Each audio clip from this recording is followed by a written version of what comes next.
Je vous invite à la prière. Seigneur Dieu, nous te remercions pour ta grâce de nous permettre de participer à la vie matérielle de ton Église. Et ainsi, nous pouvons faire avancer l'Évangile, le royaume de Dieu.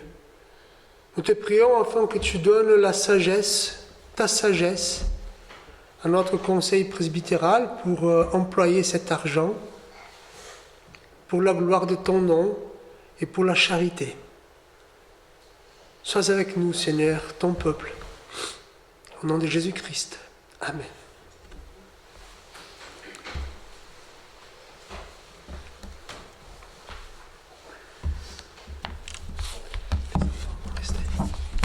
Les enfants vont rester. Non, il n'y a pas d'autres enfants.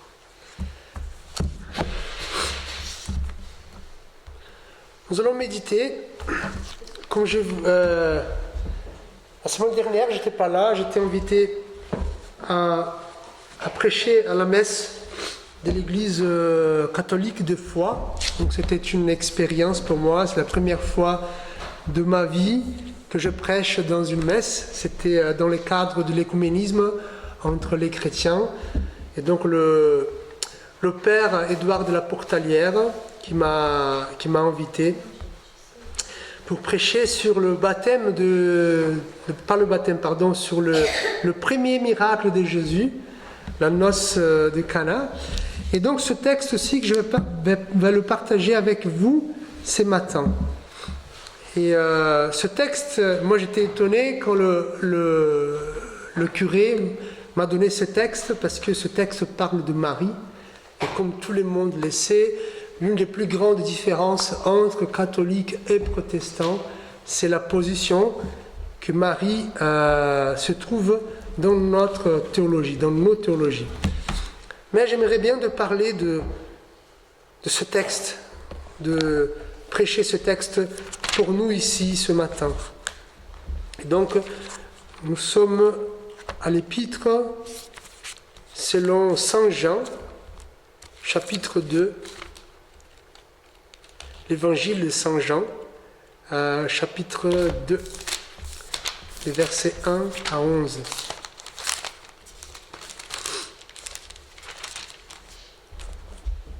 Or, le troisième jour, il y a eu des noces à Cana en Galilée. La mère de Jésus était là. Jésus fut aussi invité aux noces avec ses disciples. Comme le vin venait à manquer, la mère de Jésus lui dit « Ils n'ont plus de vin. » Jésus lui répondit « Que me veux-tu, femme? Mon heure n'est pas encore venue. » Sa mère dit au serviteur « Faites tout ce qu'il vous dira. » Or, il avait là 6 jarres de pierre destinées aux purifications des Juifs et contenant chacune une centaine de litres. Jésus leur dit « Remplissez d'eau ces jarres. » Et ils les remplirent jusqu'au bord. « Puisez maintenant, leur dit-il, et apportez-en à l'organisateur du repas. » Et ils lui en apportèrent. L'organisateur du repas goûta l'eau changée en vin, ne sachant pas d'où venait ce vin, tandis que le serviteur qui avait puisé l'eau le savait bien. Il appela le marié et lui dit « Tout homme sert d'abord le bon vin, puis le moins bon après qu'on s'est enivré. Mais toi, tu as gardé le bon vin jusqu'à présent. » Tel fut à Cana en Galilée le premier des signes miraculeux que fit Jésus. Il manifesta sa gloire et ses disciples crurent en lui. Je vous invite à la prière. Père éternel, voici un texte célèbre et nous avons l'intention de le connaître et nous te prions afin que tu nous parles, que ton Saint-Esprit qui est là, qui habite en nous, puisse nous parler et transformer nos cœurs afin que nous puissions vivre selon ton Fils Jésus-Christ. Amen. Ce texte, il fait partie du calendrier liturgique, du temps du calendrier liturgique qui s'appelle l'Épiphanie. Il y a 3 textes, 3 dimanches de festivité de l'Épiphanie. Le premier dimanche de l'Épiphanie, c'est quand Jésus se montre, le petit Jésus est connu par les rois mages. Bon, l'épiphanie, comme je vous ai déjà dit, ça veut dire manifestation. Voilà, théophanie, c'est la manifestation de Dieu. Épiphanie, c'est la manifestation. Et donc, ce texte-là, ça parle de la manifestation de Jésus. Le premier texte de l'épiphanie, c'est quand les rois mages viennent voir Jésus-Christ tout petit. Le 12e texte de l'épiphanie, c'est le baptême du Christ, où Jésus se manifeste au monde entier, mais maintenant dans son ministère public avec 30 ans, où Dieu va parler et tout le monde va écouter, et il a le Saint-Esprit qui descend en forme de colombe. Et le 3e texte de l'Épiphanie, c'est ce texte-là où Jésus va initier son ministère par son premier miracle. Alors, ça devient plus intéressant parce que ce miracle est décrit par l'apôtre Jean. Et vous savez, Jean, il est différent de tous les autres évangélistes. Pourquoi ? Parce que Matthieu, Marc et Luc, ils ont une cible. Ils souhaitent raconter l'histoire de Jésus. Évidemment, chacun avec ses perceptions, avec ses horizons, mais l'histoire de Jésus. Mais Jean, il était un mystique. C'est quelqu'un qui met beaucoup de symboles, beaucoup de symbolisme dans son évangile pour parler des vérités. Et parfois, on va même dire que ce mariage-là n'était pas une histoire, c'était une parabole. Voilà, c'est une histoire pour raconter des principes. Mais je crois que nous pouvons regarder l'histoire des noces de Cana comme une vraie histoire où Jésus était présent et même en tirer des vérités pour nous. Alors, nous allons voir ce qui s'est passé dans cette fête de mariage, mais aussi les symboles décrits par Jean. Et donc, quelles sont les vérités qu'on peut tirer de ce texte ? D'abord, pour moi, nous pouvons parler de l'incarnation de Jésus. En tant que chrétiens, après tant d'histoires que nous avons vécues, nous pouvons voir Jésus comme un Dieu lointain, un Dieu qui est détaché de nos préoccupations mondaines et éphémères. Par exemple, est-ce que je peux prier Dieu pour une situation qui peut-être c'est simple. Dieu, il a tant de choses à faire qu'il n'est pas préoccupé avec mes problèmes. Parfois, on peut voir Jésus comme un Dieu austère. Même quand on voit des images de Jésus, Dieu, il est triste et même au point de mourir. Mais dans notre texte ici, on voit en Jésus qui est présent. Il est incarné. Il est Dieu, évidemment, mais il est aussi un être humain. Et ce texte montre que Jésus va à une fête de mariage. Jésus n'était pas un fêtard, évidemment, mais il était accusé de l'être. Pourquoi les pharisiens vont demander à Jean-Baptiste, pourquoi tes disciples à toi font les jeûnes, tandis que Jésus et ses disciples boivent et mangent avec des pécheurs. Donc ce texte va parler de cette incarnation de Jésus, un Dieu qui est vraiment incarné. Ce n'est pas un Dieu comme les autres qui est loin, mais c'est un Dieu de près. Alors, nous voyons ici que Jésus a été invité pour ce mariage. Sa mère aussi, Marie, y était, et aussi les disciples, pas tous les 12. Bon, si Jean y suit sa ligne chronologique, jusqu'à présent, il y avait 5 disciples qui ont été appelés et qui étaient avec Jésus. Alors, nous voyons ici que Marie, Jésus Et une partie des disciples étaient là à cette fête. Ils étaient vraiment au milieu du peuple. Ça nous montre que Jésus, il est intéressé à votre vie. Jésus n'est pas arrêté dans le temple, dans l'église. Jésus n'est pas simplement dans les feuilles de votre Bible. Jésus n'est pas simplement dans une image d'un tableau que vous avez dans votre maison. Jésus est présent. C'est ça que nous venons de chanter. Jésus est là, au milieu de nos fêtes, de nos musiques, de nos tempêtes. Jésus est intéressé dans les moindres choses qui se passent dans notre existence humaine. Il y a une autre chose que nous pouvons constater. Le monde spirituel, c'est une réalité. Et nous sommes dedans. Parfois, on pense qu'il y a le sacré et le séculaire. Et ça ne va pas ensemble. Le sacré, c'est quand c'est Noël, c'est sacré. Les obsèques, c'est sacré.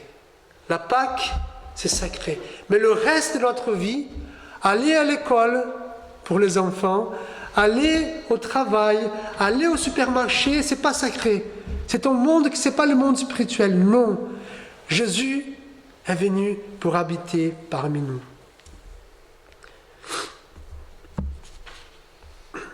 La deuxième chose que nous pouvons constater dans ce texte, parce que Jésus est présent au milieu de nous, il peut constater notre fragilité.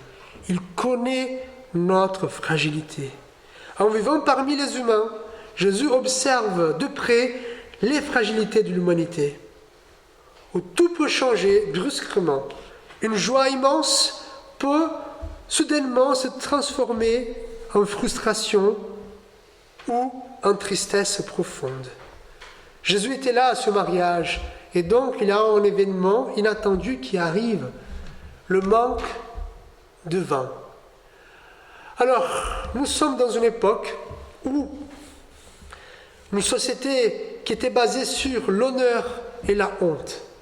Ça veut dire soit tu as l'honneur, soit tu as la honte. Et donc, il fallait travailler avec cela. Et une fête de mariage pouvait durer une semaine. C'est pas comme aujourd'hui. Donc, le marié invité, c'était le marié qui s'occupait de pourvoir toutes les nourritures et boissons, l'argent pour faire la fête. Et donc, il fallait que le vin soit toujours dans cette fête jusqu'à la fin. Et à un moment donné, il n'y avait plus de vin. Alors, qu'est-ce que cela veut dire? La fête serait gâchée. La honte pour le marié et pour la famille du marié. Et on n'était pas dans une grande ville là, c'était un village. Donc, le mariage serait gâché par le manque de vin. Imaginez ces couples-là qui ont planifié ce mariage, qui étaient fiancés depuis longtemps, et qui tout le monde était content, et tout serait gâché à cause de ça. Et Jésus, il savait. Alors, Jésus connaît nos fragilités. Et ça nous montre, frères et sœurs, que notre vie, elle est fragile. Notre joie est instable. Nous pouvons faire nos plans, mais il ne suffit pas beaucoup pour les gâcher. Parfois, les choses ne marchent pas. Ce n'est pas parce que nous sommes responsables, mais juste parce que, voilà, c'est la fragilité humaine. Je me rappelle toujours, j'ai une amie à moi qui avait hâte de prendre sa retraite pour connaître le monde. Ah ouais, donc elle me disait, Fabio, je veux bien connaître le Brésil. Et 3 semaines après sa retraite, elle découvre qu'elle est malade. Elle n'est pas décédée, elle est encore vivante, mais jusqu'aujourd'hui, elle est sur traitement. Et donc, frères et sœurs, la vie humaine, elle est fragile. Et parce que Jésus est au milieu de nous, il le sait.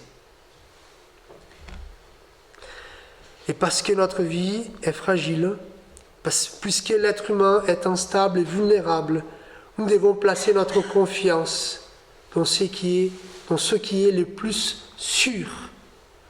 Nous devons placer notre confiance en Jésus-Christ.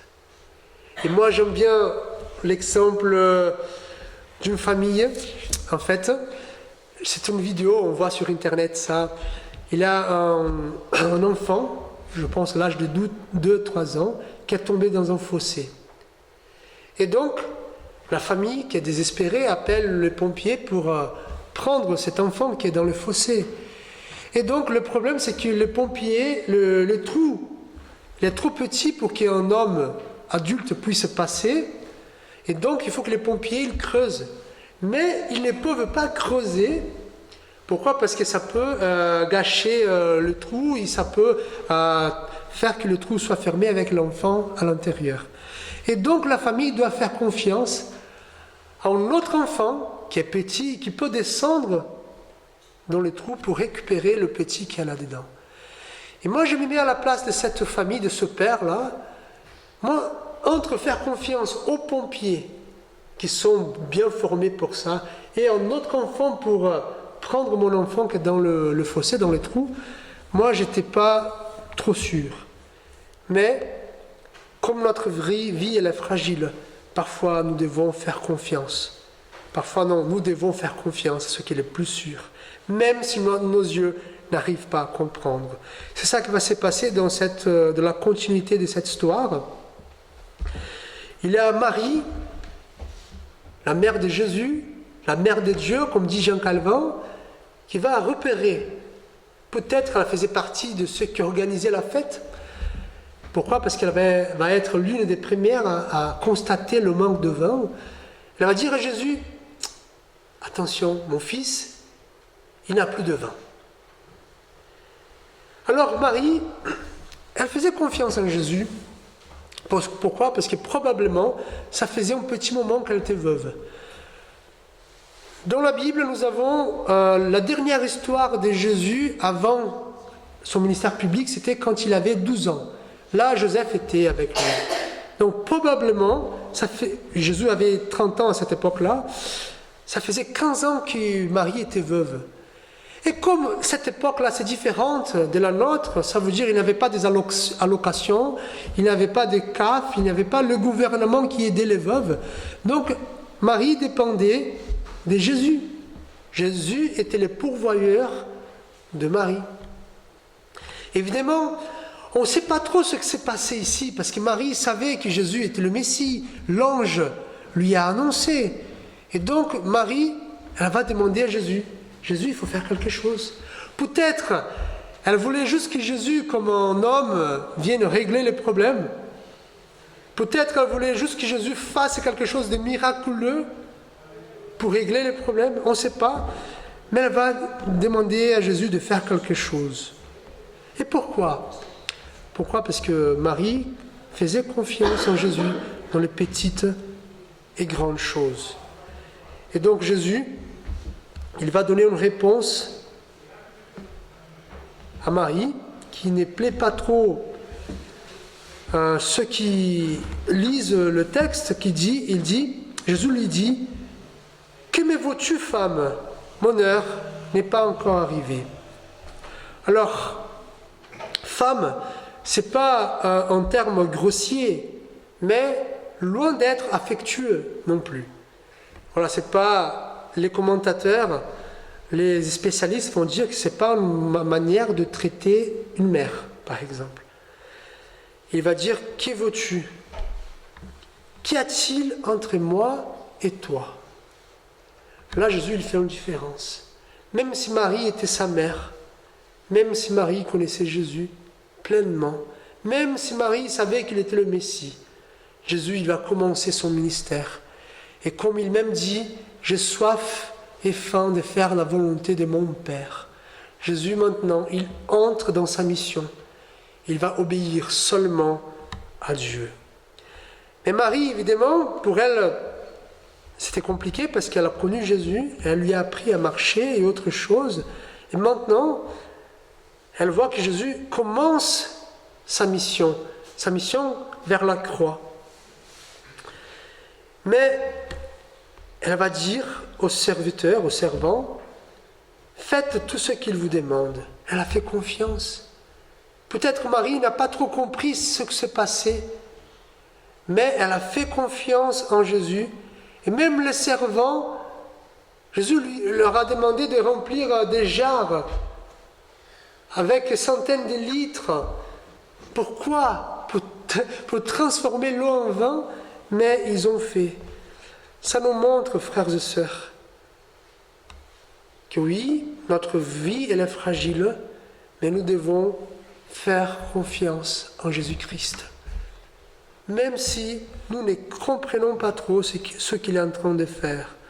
Jésus n'est pas seulement Dieu des miracles, Jésus est un Dieu de petites et grandes choses. Jésus sait, parce que Jésus habite parmi nous, parce qu'il est avec vous dans votre maison, il vous connaît parfaitement. Il est le Dieu de petites choses, comme des grandes choses. Parfois, nous faisons confiance à nos habitudes, à les traditions familiales. Moi, j'ai fait comme ça, ainsi comme ma mère, comme ma grand-mère, et ainsi de suite. Parfois, on fait confiance à nos coutumes. Nous sommes une église protestante depuis l'époque de Calvin et nous faisons comme ça toujours. Parfois, nous ne comprenons pas trop ce que Dieu est en train de faire, mais il est en train de faire. Parmi les catholiques et les protestants, les églises se vident. Je ne sais pas ce qui va se passer. Une chose, je suis certain, Jésus est en train de travailler, même si mes yeux ne comprennent pas. Mais, frères et sœurs, Jean, il est un mystique.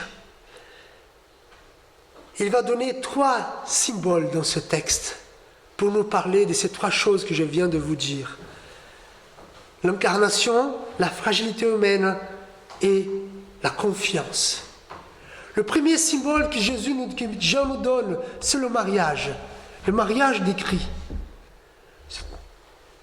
Alors, pourquoi le mariage parle de l'incarnation? Jean, il montre comment Jésus voulait participer à la vie humaine, qu'il va jusqu'à se marier avec son peuple.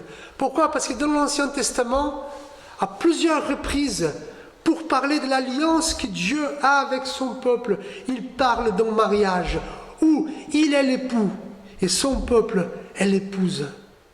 Et Jésus est cet époux divin qui se marie avec son peuple, avec l'Église.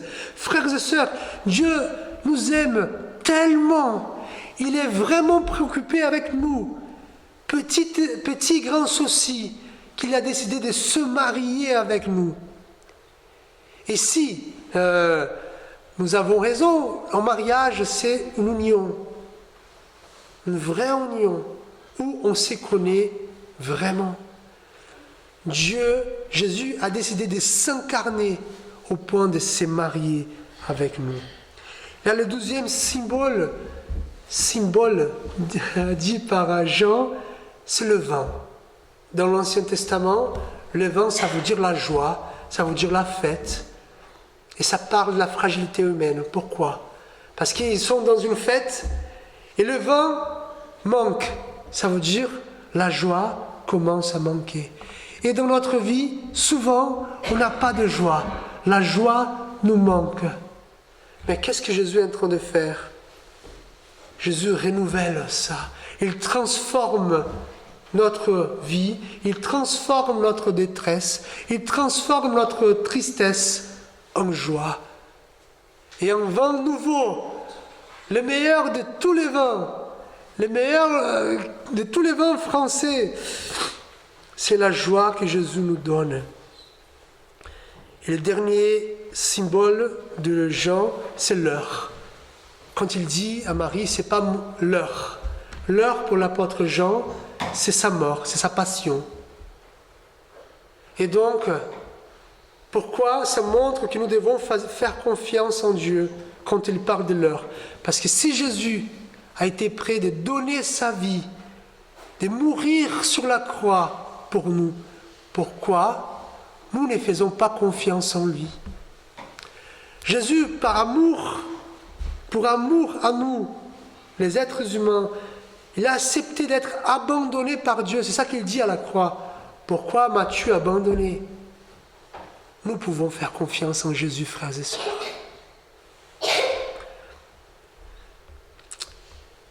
Et pourquoi tout cela? Et je conclus avec ce texte de Jean. Comme le Père m'a aimé, je vous ai aussi aimé. Je vous ai dit ces choses afin que ma joie soit en vous et que votre joie soit parfaite. Frères et sœurs, je nous invite à avoir une joie parfaite, un vin qui se renouvelle jour après jour. Mais pour cela, il faut d'abord croire que Jésus est parmi nous, que nous sommes fragiles et faire confiance en lui, même quand nos raisons ne peuvent pas expliquer. Je vous invite à la prière. Seigneur notre Dieu, aide-nous, Seigneur. Aide-nous à voir que tu es ici avec nous, dans notre maison, dans notre vie, dans notre foyer, dans notre travail, que tu nous aimes tellement, que tu es avec nous.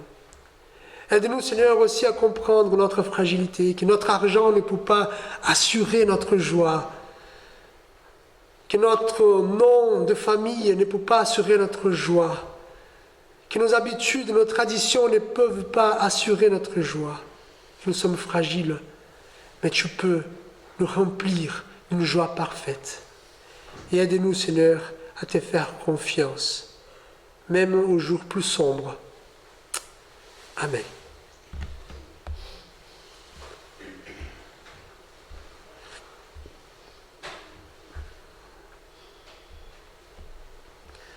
Quelques annonces pour la semaine. Donc, étude biblique le vendredi, 14h30. Nous sommes au livre de Josué. Et réunion de prière jeudi. Bon, pardon, c'est pas non. Donc, jeudi, 17h, réunion de prière. Et vendredi, 14h30, étude biblique au presbytère. Et il y a un groupe de musique pour les enfants, pour les adolescents. Je ne sais pas s'il y a d'autres annonces. Non. Alors je vous remercie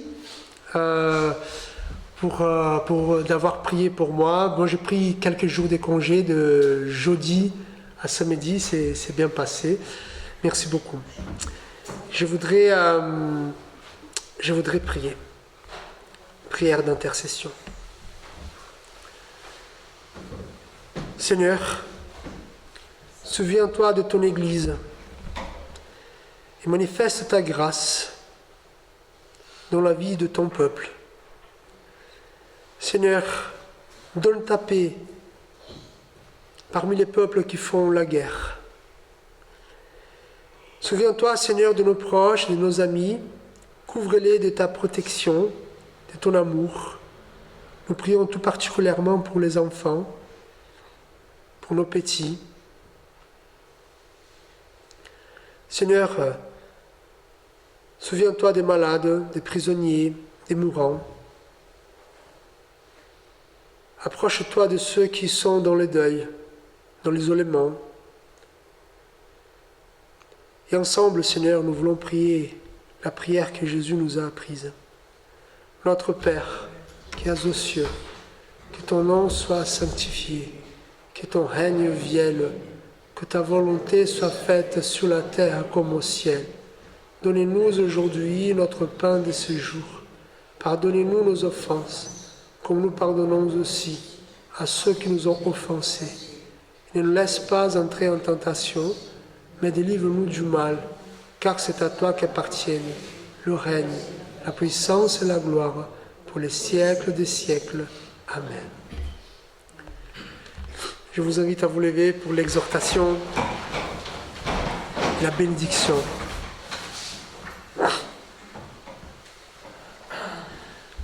Puisque vous êtes les enfants que Dieu aime, efforcez-vous d'agir comme lui. Puisque vous êtes citoyens du royaume de Dieu, efforcez-vous d'agir comme un serviteur et un ambassadeur de Christ. Que la grâce de Jésus-Christ, l'amour de Dieu le Père et la consolation du Saint-Esprit soient avec vous tous aujourd'hui et à jamais. Amen. Et chantons le dernier chant. Nous allons chanter seulement la première strophe.